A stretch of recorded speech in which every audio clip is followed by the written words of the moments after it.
ஹர ஹர சங்கர ஜெய ஜெயசங்கர்.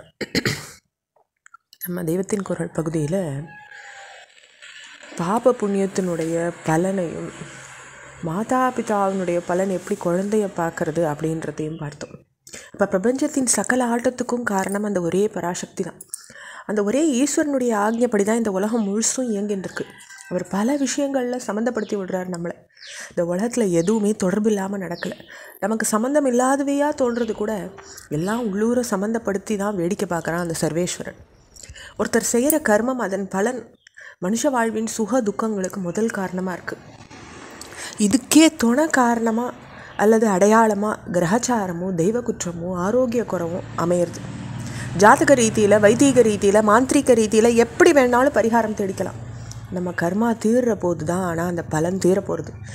பகவான் விட்ட வழின்னு பக்தியோடு நம்ம வாழ்க்கையை ஈஸ்வரார்ப்பணம் செஞ்சுட்டு பேசாமல் இருக்கிற பக்குவம் இருந்ததுன்னாக்கா எல்லாத்தையும் விட அது ஸ்லாக்கியமானது. அதுவே பெரிய பரிகாரம், உண்மையான பரிகாரம். பூர்வ கர்ம சமாச்சாரம் எப்படி போனாலும் இனிமேலாவது கர்மபாரம் ஏறாமல் பார்த்துக்கிறது தான் ரொம்ப முக்கியமாக இருக்குது. பழையசுக்கு பரிகாரம் தேடுறதை விட புதிய சும சேராமல் பாபம் பண்ணாமல் வாழறதுக்கு ஈஸ்வரனை துணை கொள்வது தான் முக்கியமான அர்த்தமாக இருக்குது. பூர்வ கர்மத்தால் இப்போ ஏற்பட்டுள்ள துக்கத்துக்கும் உண்மையான பரிகாரம் ஈஸ்வர தியானம் தான். இனிமேல் துக்கத்துக்கு விதை போட்டுக்காமல் உபாயமாக ஈஸ்வர தியானத்தை வச்சுண்டு துக்கம் தர்றதா இன்னொரு வஸ்துவே இல்லை அப்படின்ற அத்வைத்த அனுபவத்தை சிந்திக்கிறது தான் முடிஞ்ச முடிவாக இருக்குது இந்த துக்க பரிகார நிலைக்கு. அங்கே துக்கமும் இல்லை, சுகமும் இல்லை, ரெண்டுக்கும் ஆதாரமான சத்தியம் மட்டும் ஸ்வயம் பிரகாசமாக இருந்துட்டுருக்கு. இந்த மாதிரி ஒரு நிலையை நம்ம அடையும் பொழுது அப்போ பிரம்மம் பூர்ணமானதாக இருக்குது, உலகமும் பூர்ணமானதாக இருக்குது அப்படின்னு பிரம்மம் பூர்ண வஸ்துவாக உலகம் பூர்ணமாக உதயமாயிருக்கு. இந்த உலகம்ன்ற பூர்ணத்தை பிரம்மம் பூர்ணத்துலேருந்து எடுத்துட்ட போதிலும் பிரம்மம் பூர்ணமாகவே இருக்குது. அதுக்கு எந்த குறைச்சலும் உண்டாயிடல. அப்படி இந்த பூர்ணம் தான் மிஞ்ச முடியும். பூர்ணத்துலேருந்து பூர்ணத்தை கழிச்ச பின்னும் எப்படி பூர்ணம் மிஞ்ச முடியுன்ற கேள்வி எழறது. இந்த மந்திரத்தின் வாஸ்தவமான தாத்பரியம் என்ன? உலகம் உண்மையிலேயே பிரம்மத்துக்கு வேறாக பிரிஞ்சு வெளிஞ்சு விட்ட நிலைய வஸ்து இல்லை. பிரம்மமே தான் உலகமாக இருக்குது. பிரம்மம் வேறேதோ பொருளை வச்சுட்டு உலகத்தை சிருஷ்டிக்கலை. பிரம்மமே உலகமாக மாறிடவும் இல்லை.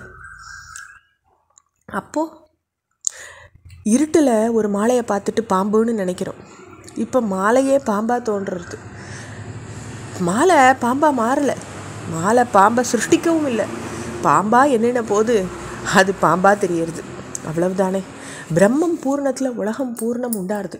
அதாவது ஒரு நிலையில் அப்படி ஒரு தோற்றம் தான் நமக்கு உண்மைன்னு வெளிப்படுறது இல்லையா? பிரம்மத்தின் விஷயத்தில் கூட்டல் கழிச்சல் கணித நியதி இதெல்லாம் கூட்டினாலும் ஜாஸ்தி ஆகாது, கழிச்சாலும் அது பூர்ணமாகவே இருக்கும். அந்த ஒரு விசித்திரம் அந்த பிரம்மத்துக்கிட்ட இருக்குது. ஆக முடிவாக ஒரு விஷயம் தெரியறது, ஆனந்தம் தான் பிரம்மம். அது இல்லாத வஸ்துவான மாயை தான் பூஜ்யம். மாயைன்னாக்கே அந்த சொல்லுக்கு எது இல்லையோ அப்படின்னு பொருளாருது. அப்போ மாயையை சைபர் பூஜ்யம் எப்படி வேணாலும் வச்சுக்கலாம். அப்போ ஆனந்தத்தை பூஜ்யத்தால் பெருக்கிண்டு பலவாக காட்டி கொள்வது போல் பிரம்மம் மாயா சக்தியால் தன்னுடைய எல்லா வஸ்துக்களையும் தோற்றி உண்டாக்கி இந்த பிரபஞ்சத்தை காட்டிக்கிறது.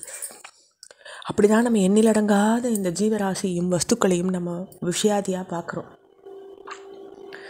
அப்போ மாறிண்டே இருக்கிற வஸ்து சத்தியமாக இருக்க முடியாது.